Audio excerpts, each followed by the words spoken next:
following program may contain coarse language, suggestive dialogue, and discussion of violent imagery and sexual situations. It is intended for mature listeners who can tell the difference between facts and opinions.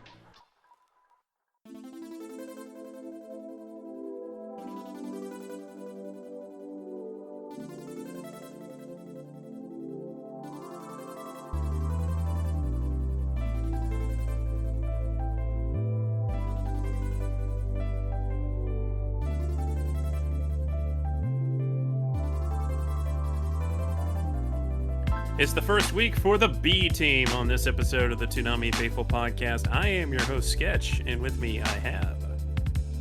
Paul Pascrillo, the founder of ToonamiFaithful.com. And... Happy Kuro Kitty.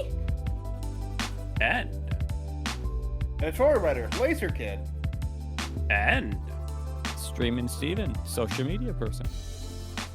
And we have a returning guest. Hi, my name is Sam. I'm a writer for Toonami Squad. Apparently a part of the B team. That's not it's not about us. It's about the shows we're talking about. I know. We got the B team and the D squad. As now we will be discussing Bleach and Blue Exorcist, and Dawn to Dawn and Dragon Ball will be the other weeks. Took some real balls. I just made that connection now. That's clever. I'll level with you. I was on the spot. I couldn't think of anything better, so I just went with that. No, I like it. I like it. And it's funny because, you know, when we decided to make this change around, it didn't even occur to me. I was thinking more about thematically they would match better this way, but that works They too. do. It fits. Dragon Ball, Dawn to Dawn, both have balls. Both have balls. Both are about finding balls. Yeah. And more on the lighthearted side, on the fun side. Except for the upcoming episodes. Yeah. Usually. Usually. Get the tissues out for next week. Just gonna put that out there. Oh yeah.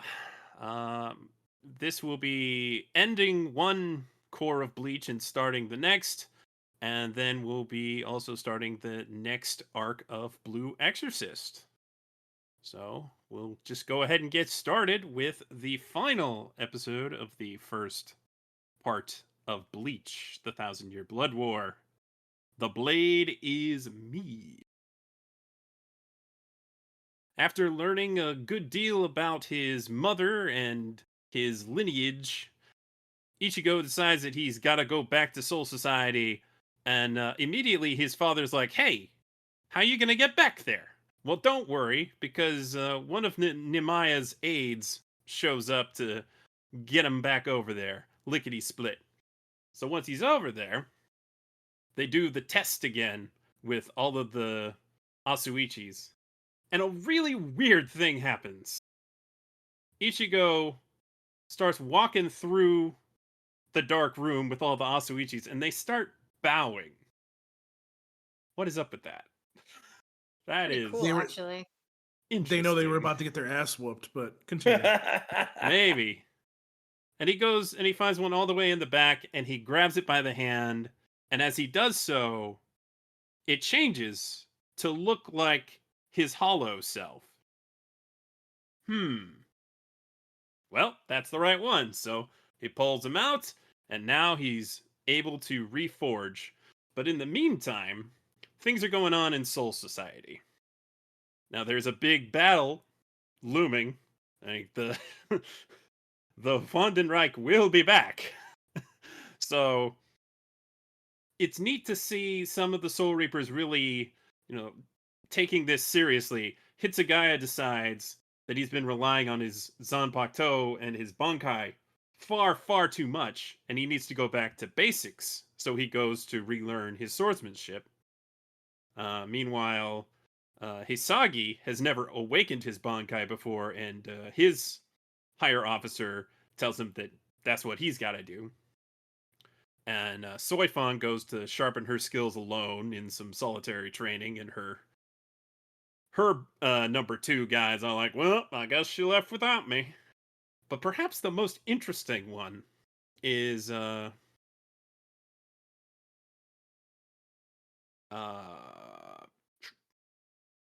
Komamura, another one who lost his Bankai, the dog guy, he seeks out the help of the clan elder, and let's just say the clan elder of his clan would get along really well with the wolf in in Princess Mononoke. Yeah. That's a human problem. I don't care. It doesn't matter who runs the show, we're gonna be fine. Okay, I don't know if that's the best way to go about things, but it kind of shuts them down there. We'll see if that changes. But I feel like this clan has never really been acknowledged much up to this point, so I found that really interesting. That one, he's not just the last one, and there's still some out there, and including a really old elder who, despite being very old and very large, seems very capable of killing Komamura if he wanted to. And also, in Soul Society, Creepy Mayuri is up to bizarre things in his laboratory, and Akon had the really good idea to stick a spy camera. And he doesn't get to see much, but he can tell there's something going on there. Yeah, something going on there. Right, so back to Nemaya forging Ichigo's true Zanpakuto and revealing quite the bombshell and saying, you're going to have to say goodbye to old man Zangetsu. This is where you're going to part ways. And Ichigo, of course, doesn't understand that. He doesn't like that at all. But the truth is, who he thought was Zangetsu, who referred to themselves as Zangetsu, was actually the embodiment of his Quincy powers, and that's why it resembles Yuabaha. You thought it was Old Man Zangetsu, but it was me, Gio! I mean, Yuabaha. Yeah. Laser Yeah. plate So? horn. So, I knew it! I knew it! You did pick up on that pretty quick. I There was didn't a know reason I it was kinda, like, playing with exactly you on that. that. Yeah, But I didn't know it was exactly that it was the embodiment of his Quincy powers, but I knew there had to be a connection. And sure enough, it is.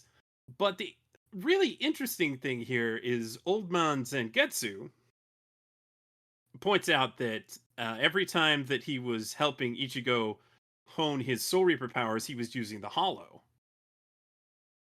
And also, he's always been really conflicted with Ichigo becoming a Soul Reaper because obviously he's Quincy. He doesn't want Ichigo to become a Soul Reaper. But once Ichigo decides that he wants to become a Soul Reaper, he decides, okay, I'll help him out. But now, here's the real twist. And frankly, a bit of an ass pull in my opinion. Ichigo can become much stronger now because Old Man Zangetsu's out of the picture and no longer preventing him from reaching his potential. Because he sealed away a lot of his power. I guess it's as good as explanation as any. it is an ass pull, but it's a logical ass. You got this part of you that doesn't want you to be a Soul Reaper, so he's blocking off that Soul Reaper power. Well, now he's not doing that. Well, now that power's there. It's not illogical, but it's totally oh hey, we need to power Ichigo up, so here you go. Yeah. So, like, are you saying then this is more of a Deus Ex Machina explanation? Kinda. It's not quite to that degree, but it's close. It's not like it's coming out of nowhere. But I really have to wonder how far back into the story Taitakubo was really thinking about this. Yeah. Probably not that far. It's Taitakubo. I love the man. He's amazing, but he's no Eiichiro Oda. This guy is a pants writer. But so So Did this you just brings call up him the Pants question. Rider? Yes. It's What? riding by the seat of your Riding pants. by the seat of his pants. It's I didn't make that up. I'm an aspiring writer. That's a real Oh term. no, I just heard you say writer with a D, not writer with a Oh T. God. Yeah. Okay. I see what happened I there. was like, I have Did someone never say heard Kamen that Rider? before. God. Close enough. There was a mask involved. Yeah. Can't argue that. It's very interesting to me because it's like, so we all have seen Bleach, the original series, right? So Mm-hmm. Sort at of. the end, Ichigo apparently uses his quote unquote final form to defeat Aizen, and then obviously That is not the Well, that end of wasn't- Bleach. That's that's like not the the end. of I'm the sorry, fucking- but that could have been the end. Sometimes I feel It like that could could've. have been the end. It's what cost him his Soul Reaper powers at Yeah. the time. Correct. Yeah. So He got it back at the end of like the last arc of Fullbring the arc, anime. yeah. The Fullbring, Fullbring yeah. arc. so it Good thing makes I me haven't watched sit this, there. so you can all tell me everything. Sorry. Oh. Don't worry, we just give a Well, recap. Ichigo I mean, gains his anyways. powers, loses his powers, gains his powers, loses his powers. You know, it's So very typical. that just leads me to the question. Number one, did, as we deem him, old man Zangetsu, did he unleash more of his power at that point and then faked his power being taken away because he didn't That's want him actually to a be a good soul question. raper? That's a good Or question. but here's an even bigger question. Let's say that the old man let some of his power out and said this was a large bit of his power. Let's just put it that way.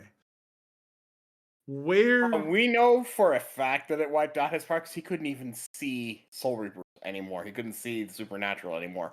It spent Right. every piece of energy, and which is what it said it was going to do beforehand. So it wasn't like a surprise. but And he again, learned that not from Old Man Zangetsu. He got that from his dad. well, right, but here, what I'm trying to say here is are we sure? Are we sure? Well, I already said this, but are we sure that he didn't just his power wasn't being suppressed? And there's that. But I also wanted Yes. to know where on the spectrum that is compared to what he's about to get. Because if that wasn't as powerful as he can get, then I would not want to be a Quincy right now. Oh, So the thing I would not want to about be. the thing you've got to understand about Final Getsuga Tensho is it's really, really powerful at the cost of all of his powers, literally for one attack, though. Right. And that's it. The question is this more powerful than that? Because I don't think it would be, no. But how much more powerful than normal is it? Because, yeah, you could be that powerful once for exactly one attack, and then lose it all again, but that's a special state. It's a trade-off, basically. It's a hunter-hunter, if you will. Oh, jeez, Jesus Christ! You had to reference that. Gotta bring up well, that's men exactly rules, what did you?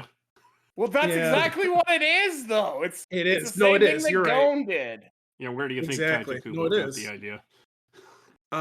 Yeah. Could be. But then you have to sit there and go, okay, well, if his Quincy power was preventing him from becoming a Soul Reaper, a true Soul Reaper, or beyond a Soul Reaper, or whatever it is, because I guess that's what they're trying to do is go beyond. I feel like I'm in a movie now. Also, And my other question is okay, so if he can unleash his full Soul Reaper power or go beyond, are you saying that he can also now use his full Quincy powers too? And his full No um, training with this Quincy power. No, but there again, we've seen what his Quincy powers can do in certain situations. But also his hollow powers as well. Like, are we unleashing everything here? Or are we just doing Soul Reaper powers? Because I'm very interested to see where this goes, honestly, because he has all three. He's a about to start some special training with in an area that nobody else can access without the permission of the Soul King. So Right. And I and guess we'll here's the wait other and see. thing. Here's the other thing too, and Laser will probably agree with me on this. Him stepping into that realm, room, whatever, um, it felt kind of like when he was training to do the final Getsuga There's some Tensho. similarities in the feeling Yeah. of it. Yes, I'll give you Yeah, that. because I was feeling that as when I was watching episode 14, which we'll obviously get into right now. But I was like, okay, this feels similar. Yeah. Yeah. So just a few remaining details here. As the process concludes, which ultimately required getting Ichigo's soul in there, his spiritual energy into the mix. It is an interesting process that they go about to forge Zanpakuto. He has several helpers that are also bodyguards. Of course, they're all cute girls because it's Bleach. But hey, can't fault the guy. Uh, but I think a really interesting kind of sentimental moment is when he's bidding goodbye to old man Zangetsu. He says, "Both of you were always Zangetsu to me." I actually really love that. It's not I agree. only, bidding farewell to the old man and that persona, but also really acknowledging the Hollow. And what does he get for this? He unlocks dual wielding. Well, they're both still with him. Mm-hmm. Now, one I thing I actually don't quite really like that. understand, and maybe this is just a line that was questionable, but he says, "I'm not going to rely on your power anymore." Like, bro, Yeah. yes, you are. No, I appreciate you mentioning that. That confused me as well. Yes, you absolutely will. Yeah. It didn't make any sense. I don't know. Might have to compare it to the sub to just see if that's any different, or maybe the manga even. I get what he's trying to say, but it's a really Yeah, weird yeah. way to say I it. didn't get what he was trying to say. He's It not going doesn't. to just, go in blindly and just, use what the training wheels that have been put on him. He's going to do it himself rather than just do what's been put in front of him. He's going to be using the power. He's absolutely still going to use, but it's not going to be handed to him through a funnel. He's going to have to figure out how to use it himself. I don't Uh-huh. think But there was that again, much how do thought you put say into that? it, but I like what you said. Yeah, That's how me That's how too. I took it. But yeah, how do you say that in a quippy way? You don't. Right. And one last thing, at the Seaburn, Hushwolf presents Uryu, now clad in the Sternritter attire. Dun dun dun. What's Who that didn't see young this one man coming? doing? And that was Yeah, I'm how taking the bets. first I'm taking bets. part What do you ended. guys think he's doing? Oh, I really hope that he's playing him. I really hope, but I don't know. Uryu can be kind of complicated. Yeah. he Goodness sure knows his can. family's complicated. But I mean, at the end of the day, he's got to blame Yuabaha for the death of his mother. Why would you work for a guy who killed your own mother? That is a good question. Yeah, I don't know. But anyway, before we move on to the next episode, this one being The Blade is Me. What a great title. But the I next love episode it. is The Last 9 Days.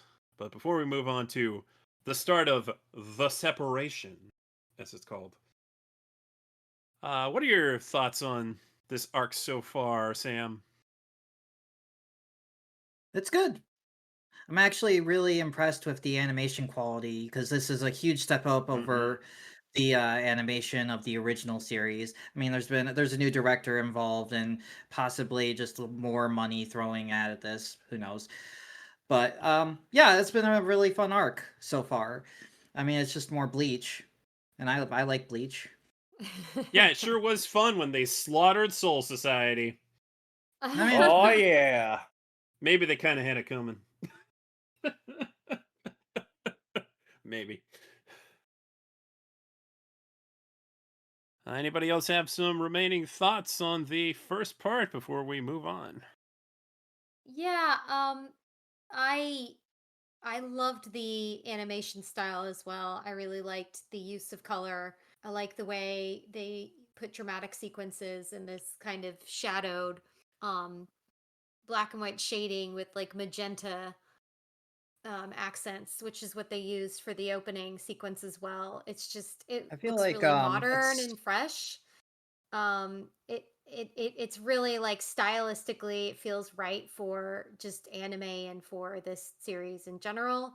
And I think it added like a, they do creative edge when they switch to those sequences as well. But then also when they go into like the full color, it was pretty vibrant. And looking at a side by side of the OG series, you can definitely tell that they've scaled up in quality, and it's always impressive to see more technology, more technique applied, to animation. And I think like the visual effects really emphasize, the mood for the series. I also loved the it's storytelling. Go on. Oh, sorry, I don't mean to cut you off. It's like No, it's to okay. go on your point with the art direction of the show. I feel like with the art direction of this series, it's a little bit more closer to what Titi Kubo does with his coloring style with Bleach and all of his other manga. Yeah, that kind of struck me. I figured that's what was happening, that they were trying to um be more in line with the creator.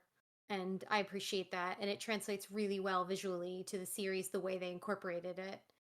Um, I also really thought that the way they had the storytelling, where it's like full action, a little bit of flashback, and then you have this wind down at the end of the arc of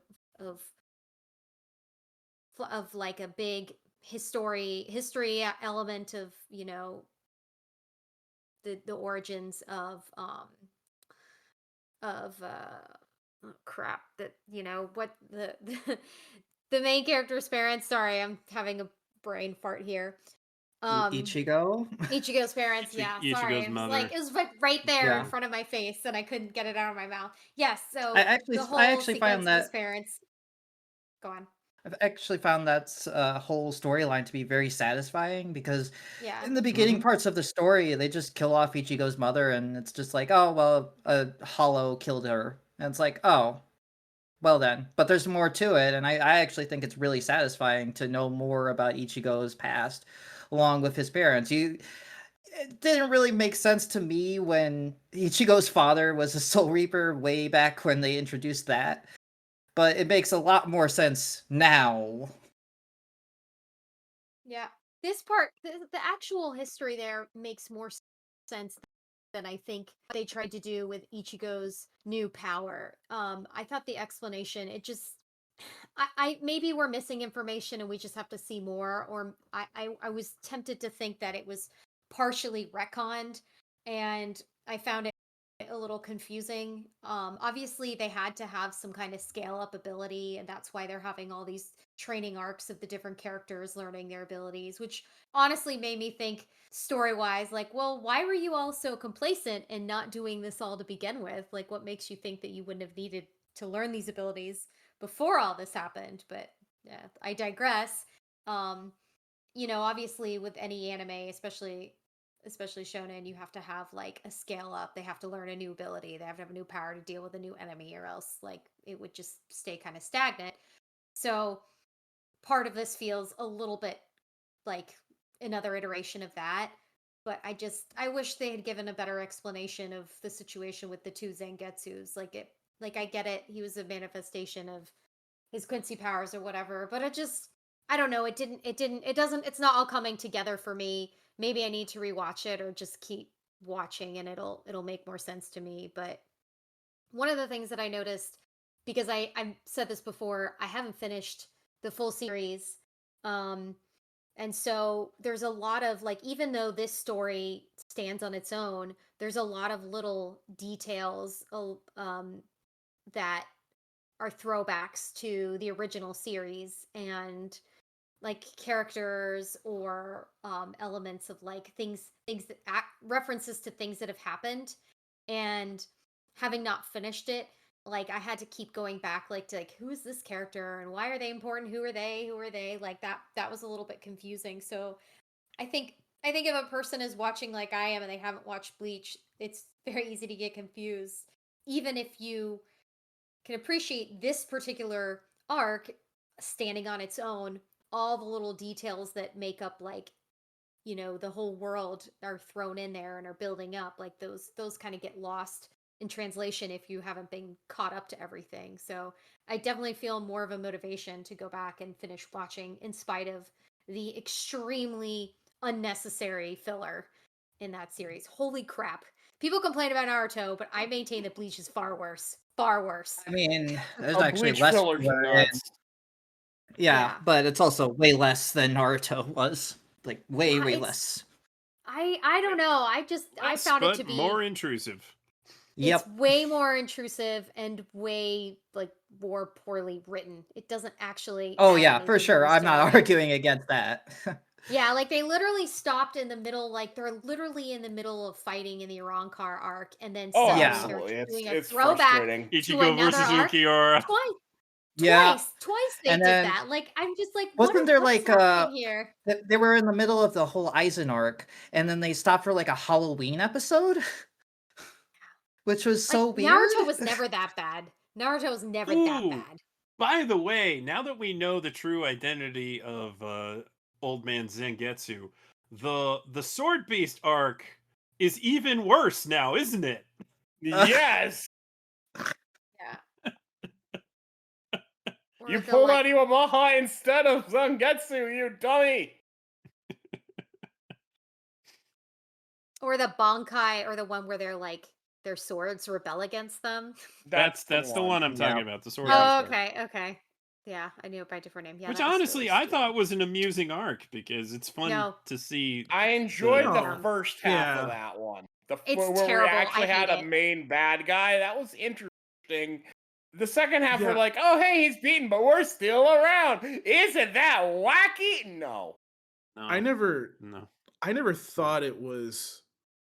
Again, I never thought that was a bad arc. I thought it was definitely better than some of Bleach's other filler. Let's put it that way. The gold standard So, for the Bleach filler arc I'll take that is all the day one long. that's between the Aizen battle and the Fullbring arc, because that deals with exactly how Ichigo loses power, and it's great. Mhm. That one I One- will stand on is almost as good as the actual canon stuff. Anything else, it depends, but it's not generally advisable. The Oh My Guy arc is okay, I guess. All right, well, we could be here all day We contemplating Could be here all absolutely day just could. discussing the quality filler. of Bleach filler arcs. Putting all that aside, the salient point here was that it is relevant to watch it, even if this arc stands on its own. There is a point to having seen the past, because it does play a role. Like any shonen, obviously. It's Yeah. it's really interesting, because I considered not watching this until I caught up. I considered just skipping it and waiting and then catching up and then joining it halfway or whatever.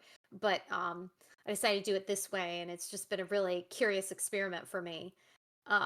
I also think, and maybe this is just where I'm at. I don't know if this happens later in Bleach, but there seems to be a big escalation in violence, and I just don't know how to feel about it. Obviously, like they're trying to they're trying to set the bar really high for what's at stake, and to really make things very dire. And I think as a form of a narrative structure, as a motivation that makes sense, but it was just very intense to have, them kill off the head captain, and then like have all these people's bankais get stolen, and then just like have thousands of soul reapers slaughtered, and then you have the Quincy's and the heavy um the heavy reference to like Nazism, and it's just really intense, man. It's super intense. It is I don't know super what to say intense. about that. I actually Yeah, really like that because this is the last storyline of the Bleach manga. Um, sure. so this is the final run. So they're taking it to their logical conclusion. I also really like how this contrasts with Aizen. Aizen was a master strategist. He was insidious. He plans within plans within plans. He used people. He had schemes. Iwabaha's just here to stomp your faces. Yeah. He just shows up and Back uses to raw power. basics. He is not screwing around. He basically gone from like a evil genius to a bruiser, basically. So it's a different encounter for Ichigo. It's also someone you can't reason with. Aizen, you could try it wouldn't work. You could talk to the guy and he'd talk back. This guy, Yes, he would. you're not gonna reason with Iwabaha. Can't. Mm. And the motivation proves it. Aizen wanted to rule everything. Iwabaha wants to destroy everything. These are very different motivations. Yeah, he's pretty evil. Yep. Yeah. Oh He's yeah, pretty big evil. time. But I think as far as being compelling, and whether, I enjoyed it or not, yeah, I found it extremely compelling. I want to see how this goes. I'd watch it regardless of whether or not I was doing this podcast, and whether or not it was on Toonami. So yeah, I guess I give, what would I rate it? I don't know. Maybe like a 7. 7 out of 10, because there's some things that didn't make sense to me, but yeah, I think I'm actually curious what Steven thinks about this Um, arc. yeah, it was interesting. I I don't know how to feel about it because investing myself in Bleach was like not a chore, but it was something, that you had to really focus on to understand it. And you're either in like two camps when you're an anime fan. You think, you know, Bleach is this secret kind of thing that you're keeping to yourself because there's so many layers to it. This onion layer, like, you're peeling back each thing. You need to know the lore. There's like secret Mm, moves they're doing and everything. And then the other camp of it is Bleach is goaded, right? It's this, it's like, it's something you can never touch. It's like one of the best out there. And I want to say it is one of the best. I mean, this arc was similar to other arcs, I would say, but had more of a style kind of that they wanted to, I don't know, draw more people in, I would say, from like my marketing type head. That's what I think it is. It's like you need to draw these people back in. There needs to be something that needs to go on. It needs to be brutal. It's kind of like when G.I. Joe did G.I. Joe Resolute for that 5-episode miniseries that was on I Adult Swim. absolutely see your comparison there. Absolutely It was getting like, that. you have Cobra going, all this other doing all this stuff and everything, and then you have Cobra in G.I. Joe Resolute, like, I will kill everyone because I used to think power brought money, but not no more. If I had all the power, I'll have all the money. And it's like, this whole thing of like, he's done with it. He's sick of all this stuff that's in the past. And so I think that's kind of what the they wanted to bring into this arc of like, okay, we're going to fix it all and we're going to make this a kind of monumental last stand, this monumental last fight for Ichigo to, you know, regain his status. But I think it works.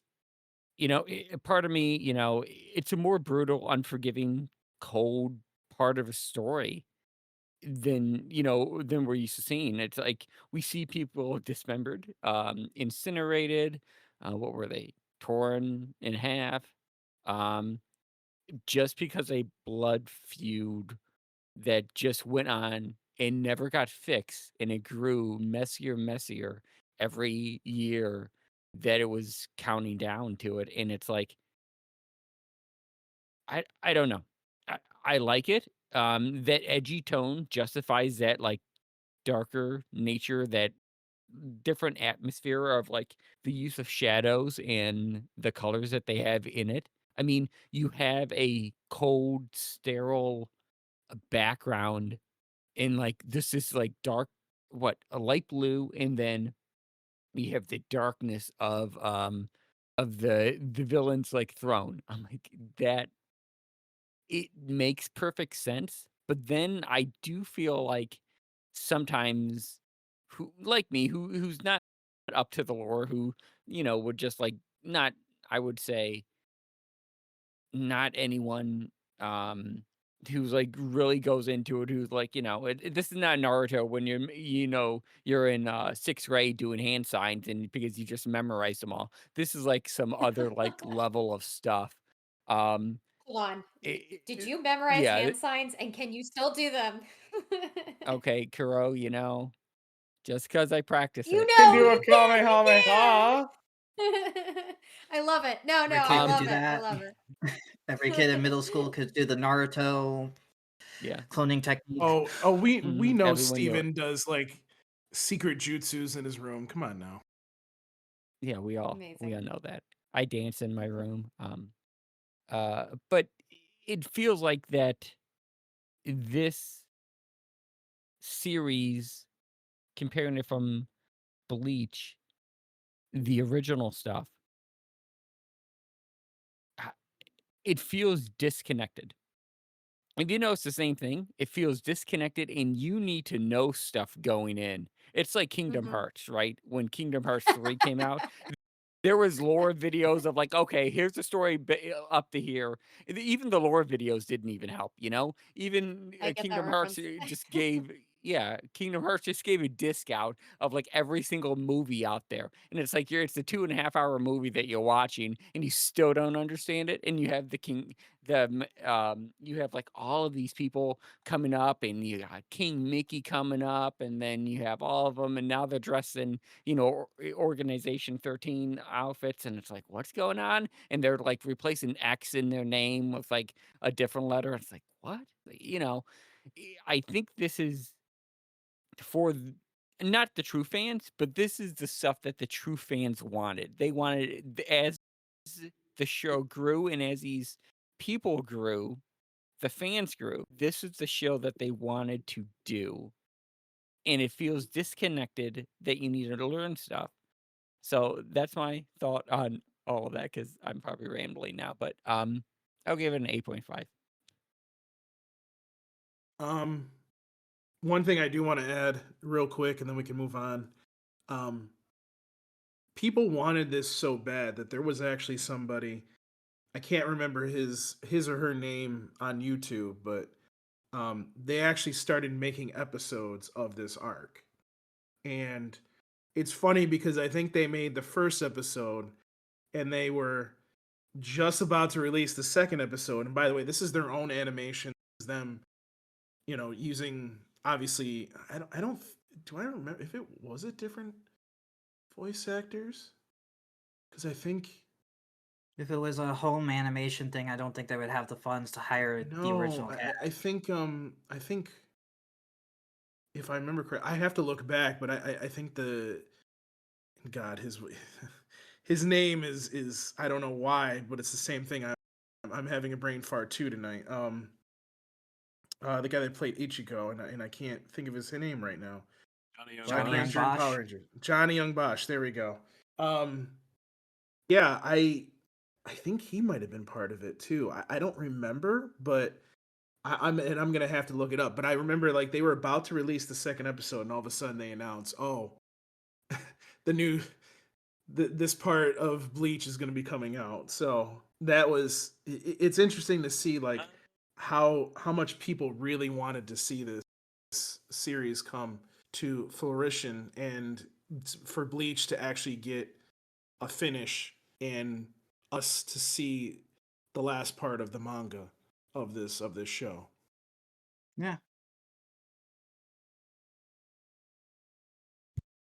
Yeah, it's nice to see it actually did come to fruition. It's also nice Nice to that see it it came showed to up on Adult Toonami Swim. as well. Yeah. That was a welcome change of pace. And now we're eating good. Hell yeah, we are. Okay, so we have another episode of Bleach to talk about. The first of the second part, The Separation. This one opens up with some peculiar visuals. I'm sure it has everything to do with the Yuabaha legend. Okay. Sure. It's stylish. If not a bit weird. Even a little Vampiric? creepy. That was. I got some vampire-esque vibes from him. This whole thing. I don't know. Actually, yes. Are we sure these guys aren't vampires? That'll come up again. That'll come up again. Yeah. So after that, Ichigo's gonna begin his training, but he has a bit of a candid conversation with Ichibei Hisube, the captain of Squad Zero. Basically calling him out, hey, you guys did nothing while Soul Society came under attack. And he says, well, it was our job to guard this place and not go down there. It's also our job to train you. So that's enough of your lip, kid. Yeah, he did not put up with that for more than like 2 seconds. Nope.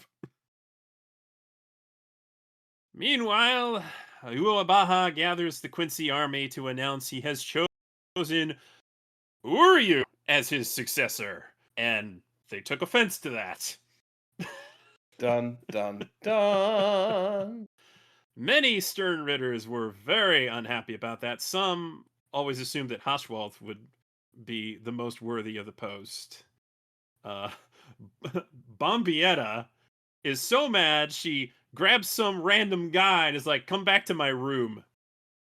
And he thought he was in for a fun time, but she just split him down the middle. That was not a euphemism. That was very Nope. gruesome. It was probably the It most was thing in the gruesome. show. And then she zipped up her outfit.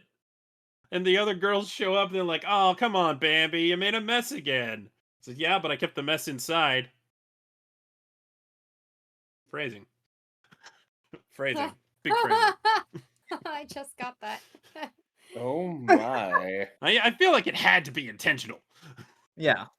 Oh, they're definitely playing at a wink wink nudge nudge moment there. That was I was not expecting that from Bleach, not gonna lie.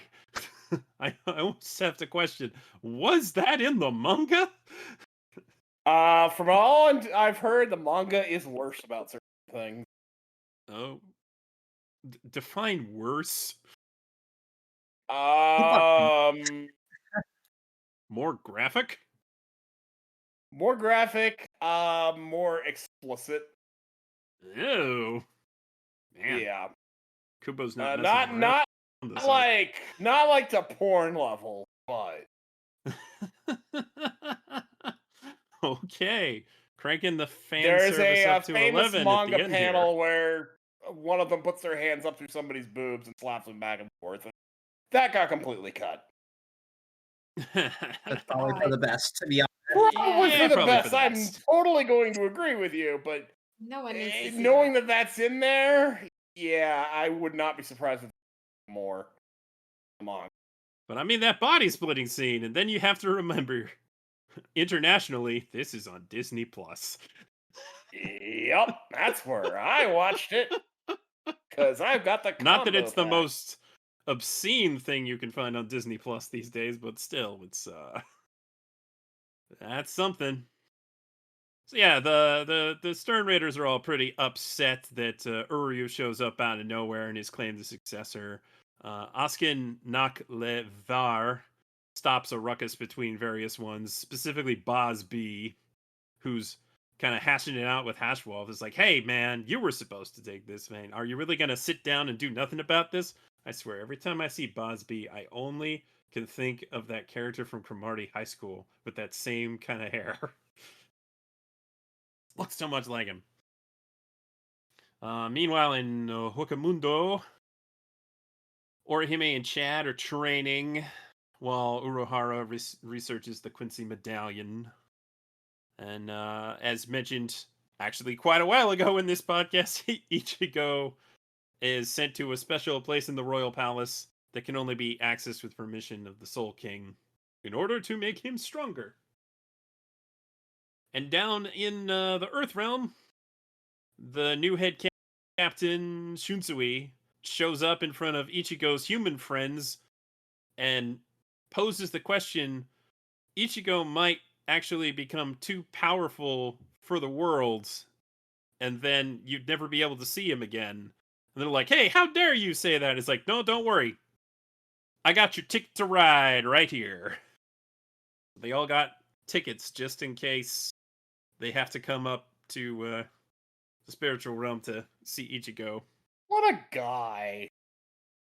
He's a good Like head he knows this captain. is a possible bad outcome, but he's got her back. Like he did not have. Yeah. Mm-hmm. So there is a looming possibility that Ichigo's spiritual pressure will become too much for the human world. Man. That's does he know that? I imagine Yeah. not. Then how is he gonna make babies with Orihime? It's gonna get complicated. Well, she can get a ticket too. I guess she'll have to. Yeah. Ruki and Renji are training in the royal palace. They're like standing intensely facing each other for several minutes until they both crack. And they're like, what are we doing? But then head of squad 0 is like, hey, get back to your training.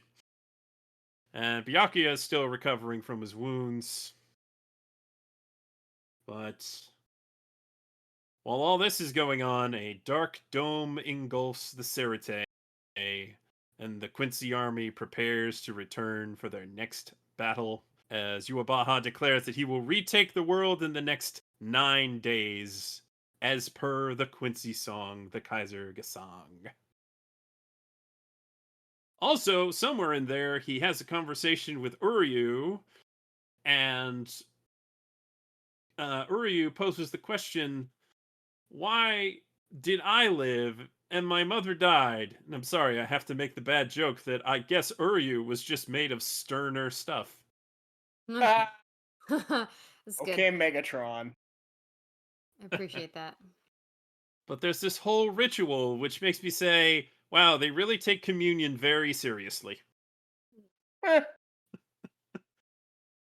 This is the blood of Christ. That guy must have been wasted 24/7. Gave me all the ick.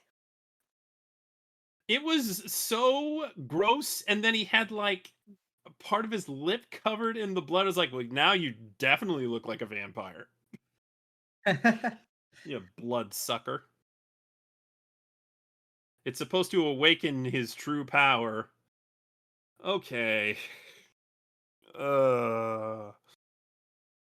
Don't be turned to the bad side, Uryu. Please don't. Please don't. Please be playing him. Please be playing him. I Of course, really hope that's they're what's all going really on. mad that he's becoming the successor, but us, the viewers, can probably already piece it together. It's like, oh, Uryu is, primer meat.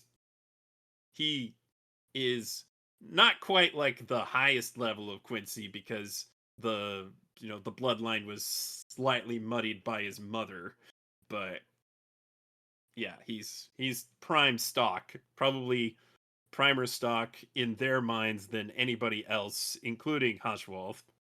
So yeah, that's not gonna go over well.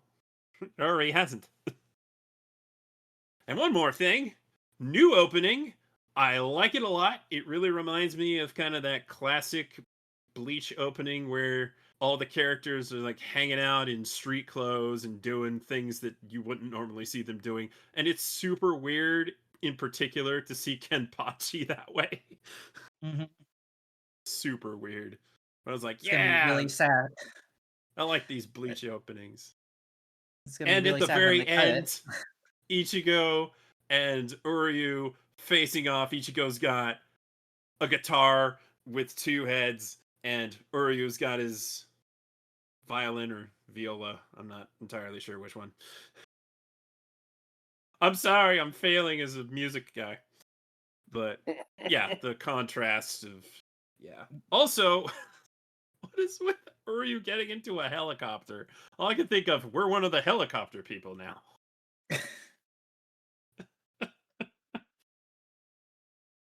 Yeah, interesting start. Interesting start to this arc. Lots of neat things happening. Paul, what do you think of this episode? Interesting. Very interesting because it started to show a crack in the in the Quincy army, basically. Oh yeah, And there's gonna be some dissent, I think. And I find it interesting, and I don't remember the blonde guy's name that everybody thought was going to be his successor. Gesundheit. Is that really what his name is? Jesus Christ! No, No, it's I mean, Hushwall. we've been calling it It's- Vald. It's Hushwald. Hushwall. Gesundheit. Gesundheit. Yes, because So it's going to be interesting to see where that pans out because I feel like there's going to be some kind of betrayal coming. But that might be why Ryu is there because he knows something's going on. And because he knew that the king would probably make him his successor. I think that's why he's there. I think he's kind of just like, well, might as well be me than somebody else kind of thing. But I don't know. I don't think it's going to be a betrayal more than he's going to have to save the king because of what's going to potentially happen here. Now the question is, does that happen before they destroy the Soul Society? That's a good question. But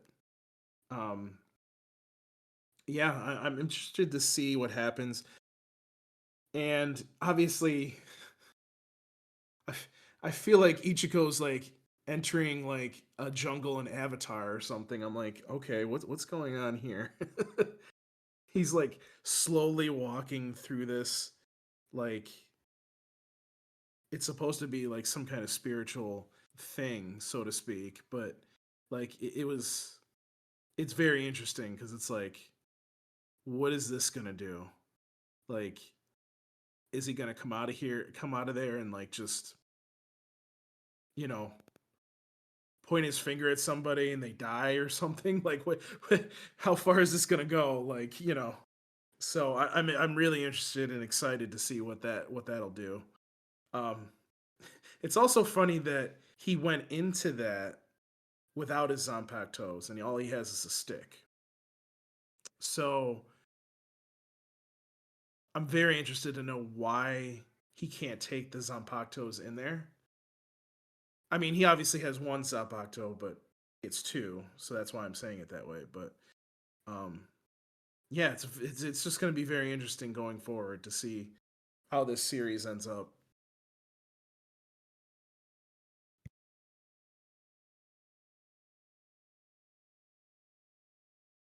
And Sam, what are your thoughts on this episode? Sorry. It was a solid start. Not really a whole lot to say because it's just we're at the beginning parts of this part of the arc, and it's going to take a little bit for things to start getting moving. But yeah, I agree with Paul. It's like seems to be a little bit of a crack in the Quincy army. So how that escalates from here, we'll see. Indeed, we shall. Kuro, what are your thoughts on this episode? Yeah, I'm not buying the Urio conversion. I'm not buying it. The kid lost his mama. Okay, like that. He lost his mother. He's there for revenge. He's lying low. I mean, on one hand, I always figured that him being a Quincy and Ichigo being a Soul Reaper, there was going to be some Sasuke Naruto level clash because they come from what has been emphasized by the series is two completely differing um, philosophies and factions or whatnot, and they seem to be constantly at each other's throats in a sort of friendly but aggressive way. Um, so I did definitely got the Sasuke coding in this, and I also can see Urio clashing with his friends at he'd be willing to sacrifice his friendships in order to achieve his ultimate goal of revenge for his mother. Obviously we don't have enough information for that, but I just feel like what we know about his character, and it doesn't make sense for him to just magically convert to all these Quincy's with this like megalomaniacal crazy psychopath. He hasn't been raised that way, and I'm very convinced that we'll probably see him fight his friends because he's got to keep his cover, and his what he wants to accomplish will probably take precedence over that. But I am very firmly of the mind that he knows what he's doing. He wants to take revenge. That's what he's there for, and he's just biding his time until he figures out how. And given that he didn't approach them, he was approached. That was his in. Because Gesundheit came to him. He offered him a place amongst the Stern Ritters. So that was his opportunity. That's why like he doesn't have time to plan any of this or figure it out. So it's easier for him to go ahead with whatever they want and then take the time to understand, what Yobaha's weaknesses are, what the Stern Ritter's weaknesses are, so he can figure out how to navigate this revenge plot of his. So that's my theory, and I feel pretty good about it.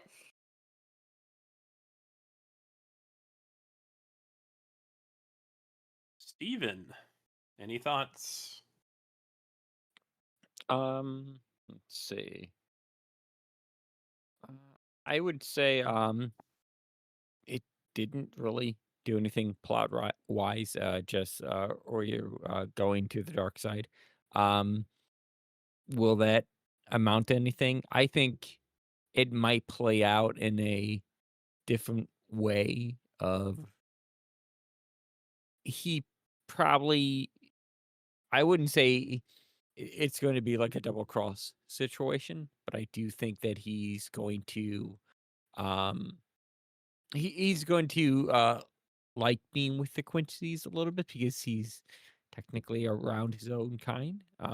But it's really the friends that he made along the way is what he needs to realize. And so hopefully, um I do want to say, man, why are you putting like the sperm and egg stuff in the beginning of Bleach in that episode? Like, do we really need to know how he was born? Do we really need to know all this stuff? And like, you know, it's like Bleach is like in general a shonen that is both self-indulgent and unpretentious at the same time. And it's like, dude, do you really need to show that stuff? Like, I mean, it embraces that reputation of like, whatever feels cool at the time and just throws it in there and say, hey, that'll work. Aside from that, yeah, it's a great episode. It's not going to really amount to anything, just like having, or you figure out his own life and everything in his own path. Eventually, probably Ichigo and Urio are going to have a fight right before the big fight with the main boss. So he's like kind of the mini boss. Like you guys been saying, with the other Stern Ritters not liking Uryu. Yeah, that's going to cause some divide in there. Don't they already have a U person? in their alphabet. If they don't, then he's the spot. Oh, Otherwise, if they he's gonna be taking Yuabaha's. Yeah, but gets his is a the Y. letter A. Yeah, it's not based on their names. It's based on their power. Well, then you see how much I know. Aside from that, Because there's yeah. a Bambietta and there's a Baz B. Oh yeah.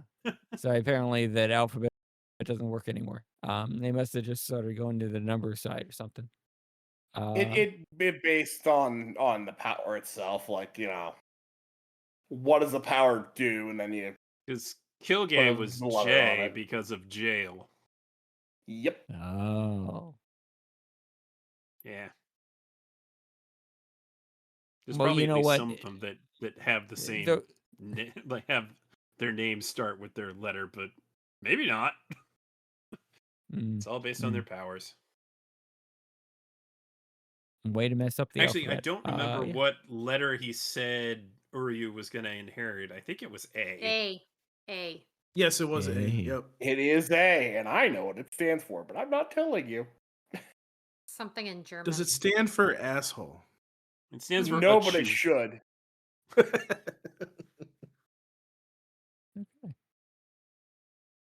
That would be a fantastic shrift. My other favorite made-up shrift is G for Gab. All right. Well, I think we're off to an interesting start, and I look forward to seeing where we go from here. Glad that Bleach is sticking around for another part of this story and not getting, gone right after just 13 I think you episodes. guys will like this part better. Part 1 is good. It's a solid start. Part 2 is where it really starts to get going. And my favorite is currently 3, which is the most recent at this point. And that one's wow. Okay. Before we move Sounds on, good. I want to share something from the comments from Jeff Herrera. He said, I like the Bleach new opening. It's one of my favorites of the 1,000-Year War arc. The name of the song is called Stars by WOD, for those who are wondering. Thanks for that, Good Jeff. stuff. It's a good opening. I think it's Yeah, I a better like it opening too. than the Probably first think one for sure. It's a banger. It is. All right.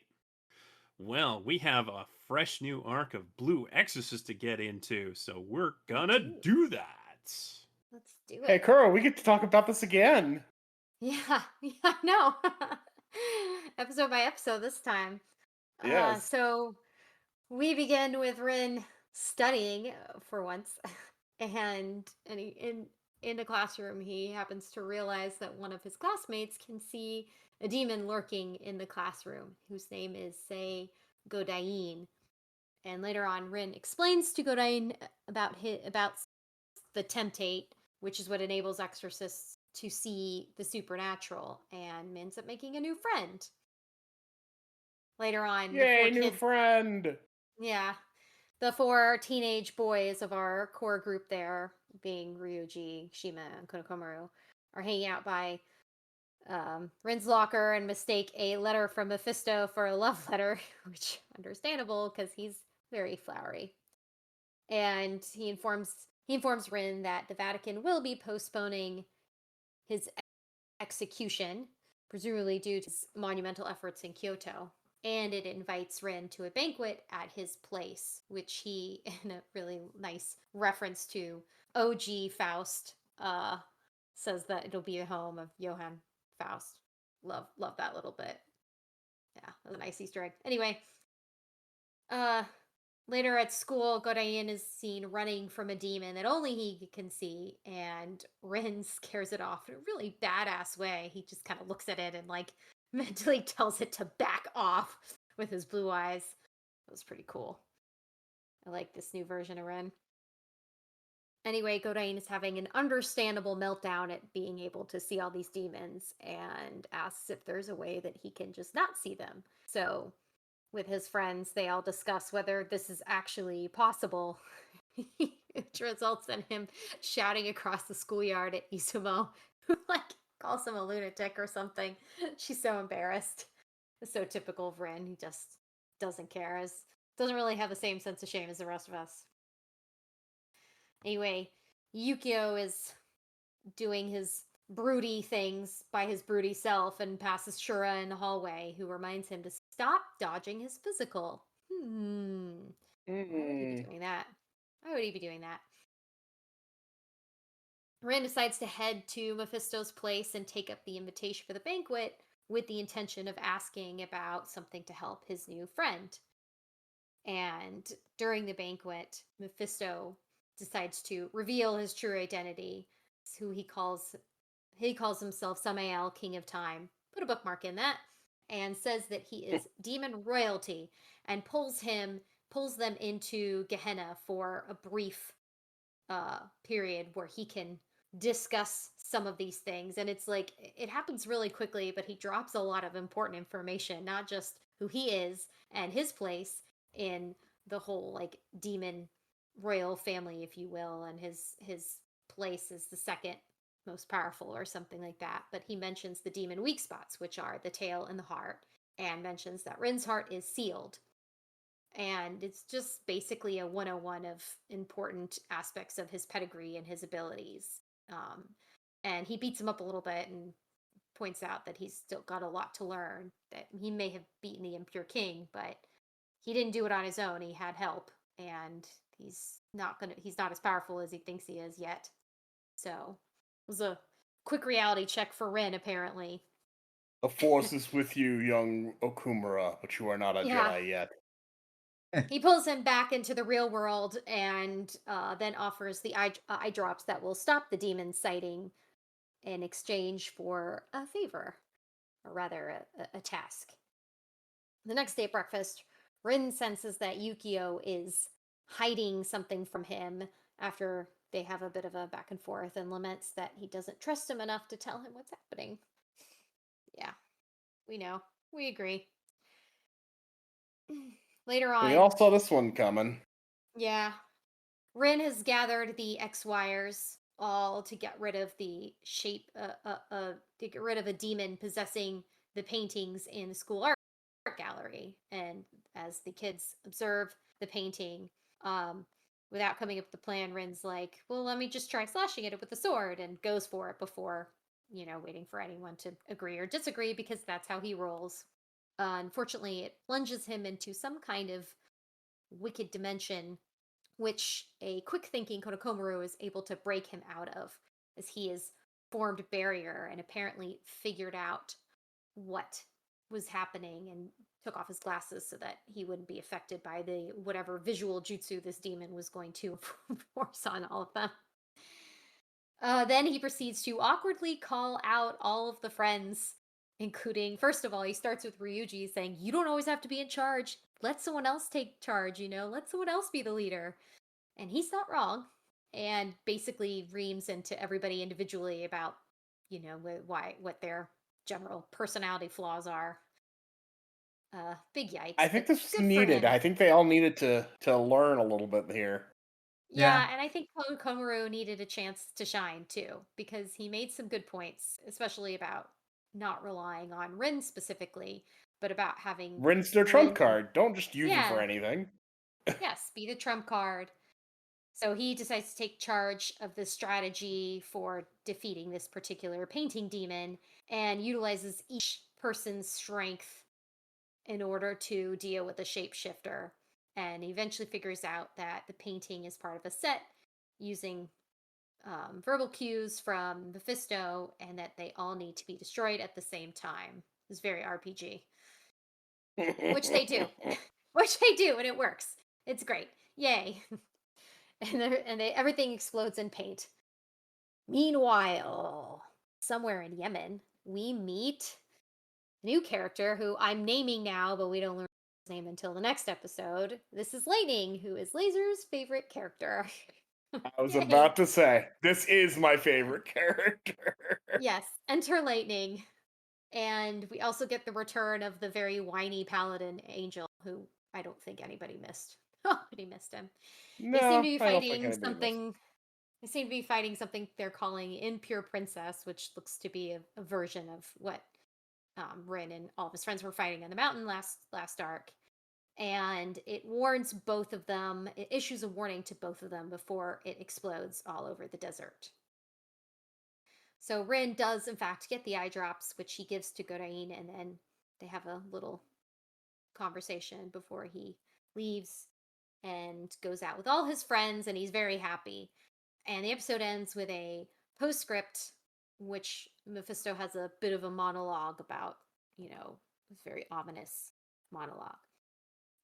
Before I move on to the episode 2, I just wanted to make a note about Samael. So this series does something really interesting where it pulls from different types of mythologies to create a sort of like mishmash of religious stuff to world build, if you will. And Samael specifically it's an archangel in our world. It's an archangel in Talmudic texts, and is looked at as an accuser or an adversary, which gradually becomes like what is called Satan or Satan, but not to be thought of the same as like the way the Christians view Satan, if you will. Not to be extra confusing, but it's just how it is. And even though there are some resemblances to Satan in terms of he's identified as a fallen angel, he's not necessarily considered evil in the Talmudic text. His functions are usually purposes to destroy sinners and to be a sort of a foil, if you will, and also to be representative of death. So it's a really complicated mythological figure, and I think it's really interesting that they chose to use this particular mythology to represent Mephisto. Even more interesting because I didn't find anything in my research that indicated a time, anything time related, and yet in the series that seems to be his ability, is time, as we'll see in the next episode. So it's just something interesting. It shows that they're how they pull from different sources but add a lot of individual creativity and yeah. Anyway, episode 2. Now that you finished your little mythology lesson, Yukio is summoned to a meeting with true cross-order branch directors to answer questions about Toto. And upon the suggestion or advice of Lewin Light, who we know as Lightning, they bind Yukio in what they call a Mornov contract, which is a blood contract that, if broken, a demon will hunt down the person who breaks it and kill them. So they're basically trying to ensure that he won't leak anything that's discussed at this meeting.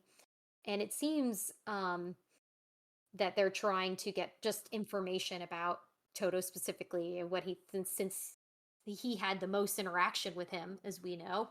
He fought him, he spoke with him. And then they dismiss him and discuss in general the need to investigate certain sects that are popping up. It must be destroyed. And Yukio later on, he passes his physical, much to his own surprise. He briefly stops by his brother's room and lets them think that he and Shimi are dating, even though he's just tutoring her. Yukio, you're such an asshole. He has a lot of moody flashbacks, because that seems to be his vibe, to Father Fujimoto, not telling him that he can't tell him the truth about why he's raising the boys. And then also an important flashback with Yukio meeting with Mephisto and discussing Rin. And Yukio definitely suspects Mephisto knows about his eye, but he's also pretty paranoid about the meeting with the Vatican, because he thinks they're trying to he thinks that they suspect Toto swayed him and they're trying to keep wraps on him. And who knows, maybe his paranoia is a part of his own guilt, or maybe they were actually thinking that. We don't know. But it is interesting to see Yukio's brain kind of start to unwind here. Anyway, later on, as part of their next set of lessons, he gathers the X-Wires and tells them about this new demon called Mayuko of the Toilet, who is causing mischief in the girls' bathroom. And given that it only appears to girls, Shiami and Izumo will have to work together to eliminate it. Izumo, however, is still very resistant of relying on others, and she's still resentful of how Shiami has saved her, especially in the last arc. So with the guys standing as backup in the shadows, we don't see them, which is important. the ghost appears in the ladies' bathroom, and we learn it is made up of girls spite, and proceeds to trash talk in the nastiest ways. Like, damn, girl, you hit all the nasty parts. Goodness gracious. Yeah, I guess girls can be pretty mean. I wouldn't know because I'm not mean. Izumo tries to get her Inari spirits to attack the demon, but they are annoyed about being interrupted from whatever festival they were enjoying, and they ignore her. And Shimi is attacked.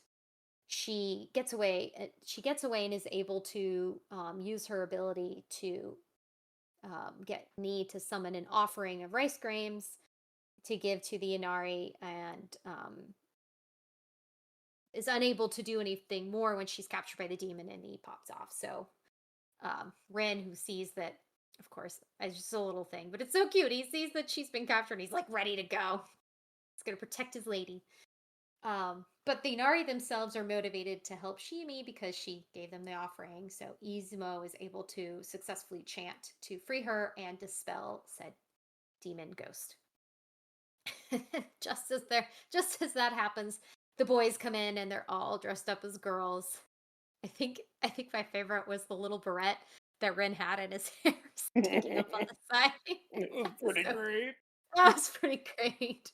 It was It's cute like, how they all well, this guy, I guess Rin-chan over here.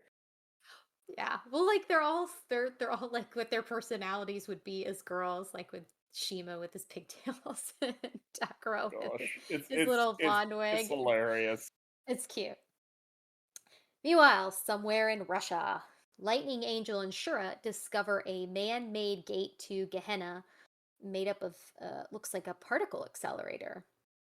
And as they escape, Mephisto forms a large barrier which freezes space and time around the gate and buys them about, he says, 5 months before it'll come down and the Gehenna gate will open, which is really bad news. Very, very, very bad news. Lightning then alludes to another organization, only one other organization, which would have the tech to do this. And then Aure accuses them, the Illuminati, which enter the name of the arc. Elsewhere, we see a man who reveals to be Todo. What? Enter a bedroom with some medical tech and speaks to another mysterious figure. Yeah. Illuminati confirmed? So that is the beginning of the Shimane Illuminati arc. Yeah. Let's start with you, Steven. What are you thinking so far? Like I don't know. There's one thing, yeah. There's one thing that's been bugging me for those first 2 episodes. Why are all the guys' necks like so thick? Yeah. It's like it's a weird thing to go on, but I'm like, did they grow up or something, or like did they hit puberty? It's a Or I don't different know, animation studio. So that's It's the the reason. artist Okay. style. He likes Yeah. to make his characters look super She. muscular. Oh, She. okay. Interesting. Okay, so Yeah, then but that was this my is this is not done by A1 Pictures anymore. It's done by Studio Violin. One of those studios' names. So yeah, Yeah. I don't know. Perhaps production for A1 was busy with other things, so the production committee hired this new team to do it. I actually don't mind the new art direction and animation style. Well, it's also quite a few years later from Kyoto as well. So, Few years. Wait. This came out last year, right? Or 2 years ago? You know what? That's a good question. It's very recent, but I mean, they always had thick-ish necks. I think it's just more prominent now. But I think that Okay. was I kind of remember it always being kind of thick. But yeah, Hmm. I don't know. I get It these was new weird art, last year. It hang-ups, was and new like it's art like, direction. March of last year. So it's actually pretty fast turnaround for Toonami, actually. Yeah. hmm, interesting. Okay. I get these weird hang-ups, and I'm like, what is going on No, in no, this you're show? good. You're good.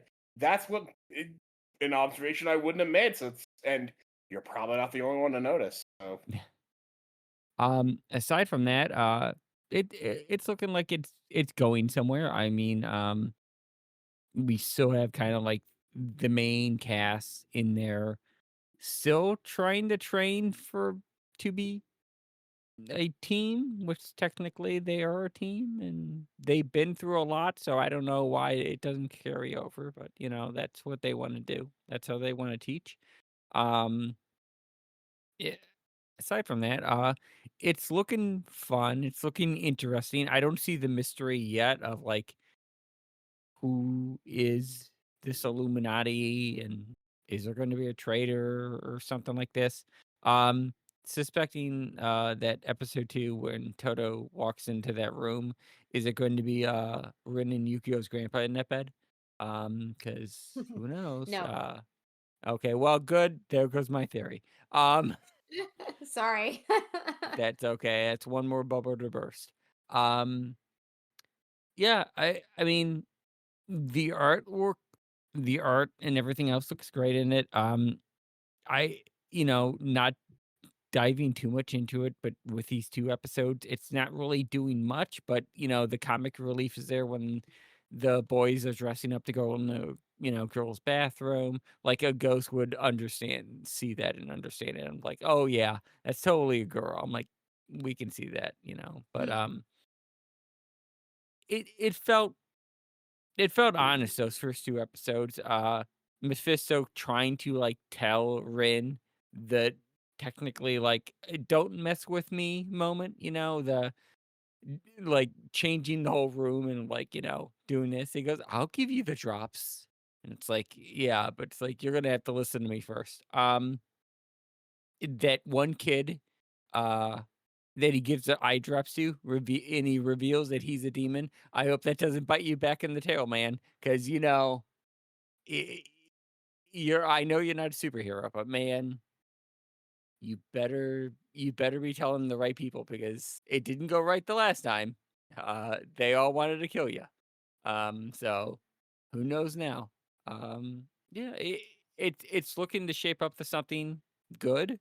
Hopefully, I won't have any more hangups on looking at people's thick necks and anything else. But yeah. Sam, what are you thinking about the first 2 episodes of this arc? Um, it's starting off fine enough. Um, I'm interested to see where it goes from here because I haven't really watched any Blue Exorcist since it premiered on Toonami basically 10 years ago. So it basically continuing onwards gave me an excuse to be like, okay, I'll finally check out the rest of the show. Um, Kyoto was a fine arc. I hope this is also another good arc. Yeah. Sketch? I like the return to more episodic training adventures. Honestly, I found it to be really refreshing. I thought it was great that Rin made a new friend, and even though it seemed like his friend was going to be like really weirded out that he's a demon, he seems surprisingly okay with it, even though he was freaking out about seeing demons for all that time. I also thought the Hanako ghost in the girl's bathroom was pretty darn amusing. Like, oh man, she was saying such nasty stuff. Mm-hmm. Yeah. And see all the boys being the backup in their girl outfits was, and That Ren's was like, a highlight I'm of the cute. episode. I'm so cute. Yukio's got to be careful now that he's got that contract signed. They did it to keep him in check. It was like this cute interaction in the girls' bathroom where Izumo and Shiemi laugh at the boys wearing drag. It's Mhm. pretty cute scene of the two interacting. Yeah, wish they would have more cute scenes together instead of Izumo being all bent out of shape about not having an even score. Yeah. Also, her summons being like, "We don't want to do anything for you," and then they're so easily won over by a bit of kindness. Wow. It's almost like she should be Hey, crying. maybe try the carrot every now and then, Izumo. Make You're not gonna excellent get any points, respect from your familiars that way. Get no respect. Good on the Get no doggos respect. for jumping up and, well, they're foxes actually. Good on the foxes for. I mean, she summoned them in the middle of a festival. How rude. That's just not good decorum with your familiar, I feel. Rin would never. Being overly familiar, you might say. There's a reason Kuro wasn't there, okay? That's right. That's right. He would have taken care of it. I just want to punch Yukio for being like, what do you think, Rin? You think I'm dating her? You little shit. Ugh. I mean, to be fair, Shiemi friend-zoned him at the end of the Kyoto arc. Yep, she totally did, and she was so blushing while they were doing their little study session. She and Yukio. I like this new guy, Lightning. He's pretty Yeah. fun. Lightning's a blast. I love him. Great. Nice, because the less we see of Auguste, Arthur Auguste, Augustine, or whatever his name is. Hashtag not my Arthur. That guy. I stole that joke from the Toonami Squad podcast. Mr. Paladin Man. I'm like, Mr. Paladin Man was like, it should have been me in Kyoto taking care of that. I was like, yeah, it should have. Where were you? It should have been. Where were you? Yeah. Yeah. Why did you leave them all on their own, you asshole? You're making pretty quick work of the princess here. I was like, okay, are there other other impures out there? I suppose probably. Yeah. Good. Interesting. I guess Toto's not looking quite as young as last we saw him. I don't know if he's hiding his ability to look young or if maybe he's lost some of the power or something, but like he doesn't look like an old man, but he's not Bishonen evil like he was when he was fighting Yukio. No, but this new guy who's bedridden, he seems like he's gonna be something. But yeah, I really like, even though they have these plot threads going on, we're taking the time to do some team building exercises because, for real, even though they did some teamwork in this past arc, it was like some of them in teams, they need to all learn how to coordinate together. And I think having Kamaru really step up and be like, no, you're all flying off the handle. Let's try to be organized for once. I wasn't quite sure what was going to happen there when he told everybody to stop. I was like, okay, all right. No, he's calling everybody on their problems. And I love that he gets to the puppet guy and he's just like, well, they've never been useful anyway. Just calling them out. Takara will have his day. Just give him a chance. He's not Takara ready did to dress up reveal with the rest of the himself. boys.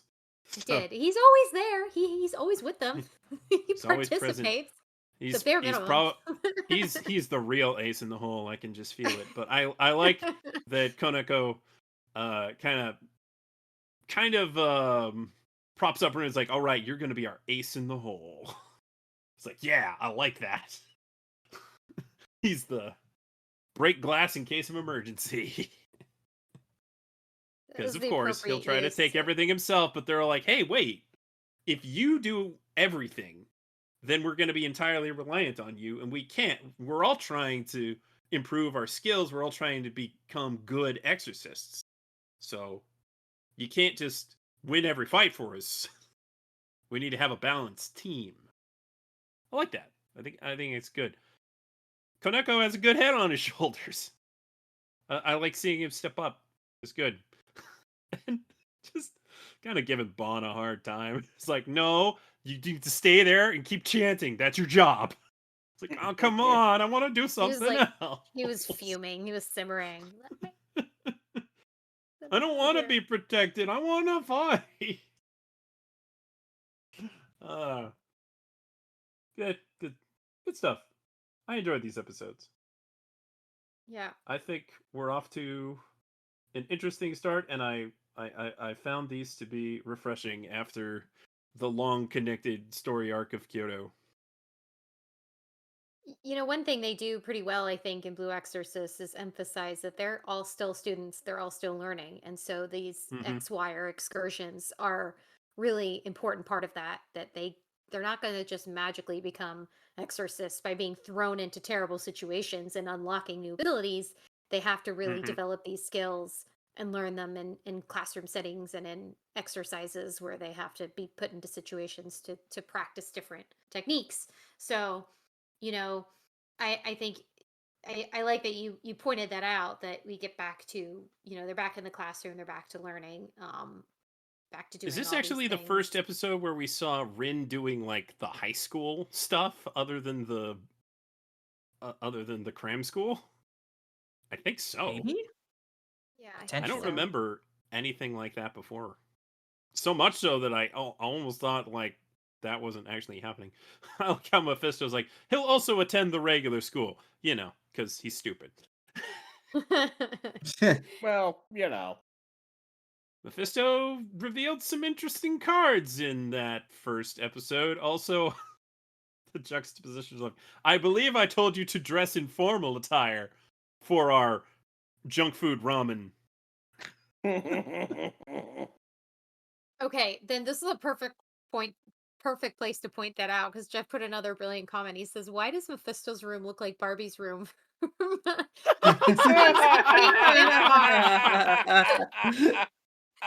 There's gotta be an AMV somewhere with Mephisto to Barbie girl. It's gotta exist.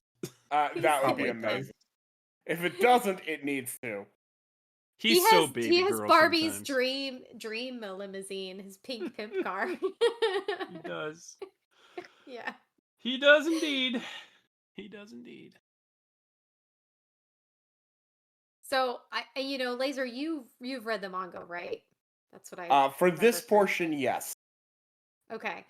So one of the things that I did a little digging, about the differences between the manga and this part was, first of all, Amaimon pops into the battle in the manga, and when Rin is with Mephisto and Gehenna, and he summons Amaimon back, and they didn't do that here, but I feel like the way they handled it made more sense, except for the fact that it felt so condensed. Like these two It did episodes feel a bit just- condensed. I Yeah, read they the manga, really- but I read the manga years before it came out, and now it's even further behind me. But yes, I do kind of remember my mom being in there. Yeah, and it just not just that moment, but all of the introduction into the Illuminati arc. It feels like they were trying to fit a lot into these two episodes so that they could pace out the rest of what happens a lot more, like into the short period of time that they're doing this season. So like Yeah. they're throwing in, the little episodic things that the students are doing, and like, they took a couple things out, but just so they could get started on this. And I was just curious what your thoughts are about that, about the pacing for the first two episodes. I feel like they get off to a good solid start, and they're not dragging their feet. They're briskly going through, but they're not rushing through either. I do like the pace. Yeah. Excited to see more lightning. Oh, I'm always happy to see Lightning. He is the beautiful bastard series. Yes. Yeah. I read his book. It is really interesting to see, like, going back through all of this with Izumo again, and her now. Really, her character. Seeing it in her- retrospect, once you know where it's going, is really Yeah. interesting. Yeah, like how much it really emphasizes her resentment of having to work in a team, having to rely on other people. It's not that like specifically she dislikes Shiami just for being Shiami. She dislikes what Shiami represents and what she doesn't have in herself. And like her having to be confronted with that and then being forced to be in these situations with just pure joy of Shiami. She can't handle it. At least not right now, she can't. Which is funny because she's so, in other moments, she's so she's so logical. She's very common sense about things, like about Rin, for example. She's like, yeah, well, everybody works with demons. I don't see what the big deal is. You know, you're here to help us. We know you're on our side, so she knows, she understands the value of having him with them, but still is fiercely independent to the point that she doesn't she, she doesn't even Yeah. recognize that she's relying on her Inari creatures and taking care of them in the way that she should, because she doesn't see them that way as like a partnership, as a team. Anyway, do you have any other thoughts about the first 2 episodes? I just like how all of the side characters. We just spent the entire Kyoto arc expanding on our, secondary cast, and this just kind of tops that off with a bit of double down, but also rounding the edges that we didn't quite get to, which I really like. I really like how everybody's got little moments here and there, which is nice because if you weren't just watching it on Toonami, it was still a couple of years out from Kyoto. So like Kyoto was a couple years out from season 1. So it's a nice refresher course. Mm-hmm. Yeah, and I'm appreciating how they're trickling in elements of world building and mythology, the greater world mythology into this. You know, we get the Samael lore, which I thought was really interesting, and not knowing at this point what that means and what Samael's objective is with Ren entirely is just all very It's very interesting. I mean, it the is, it's worst kept enticing. secret in Blue Exorcist. Did anyone think he wasn't a demon at this point? Was anyone surprised? Crickets. Yeah, everybody That, knew but Rin, which is really funny that Rin really didn't know. He well, genuinely Ren's was like, kind of wait a like, minute. not Pretty the Very sharpest tool in the shed, so that's not Yeah. that surprising. Yeah. Paul, I'm assuming you didn't watch any of this because you didn't watch the last arc. Am I wrong? No, yeah, I'm still playing catch up. Well, in that case, any final thoughts on the first part of Blue Exorcist before we move on to our house cleaning?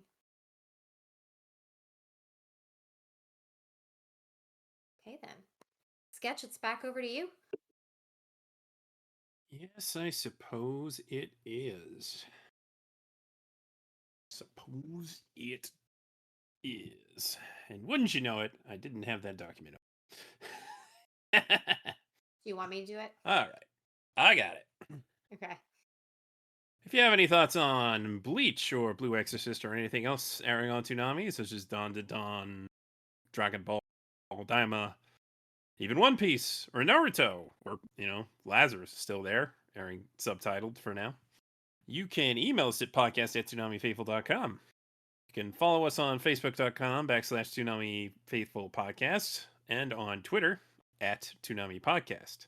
You can listen to the podcast on just about everything, including Apple Podcast, Castbox, Deezer, Google Podcast, iHeartRadio, Overcast, Podbay, Podbean, Podcast Addict, Radio.com, Spotify, and the TuneIn app. And you can find every episode of the podcast to stream online at the same place they found the encrypted clinical trials on Lazarus, soundcloud.com /Toonami Faithful Podcast. Get the latest news by following @ToonamiFaithful.com on Blue Sky and @Toonami News on Twitter. And read the news, views, and reviews on ToonamiFaithful.com. Sam, tell the folks where they can find you.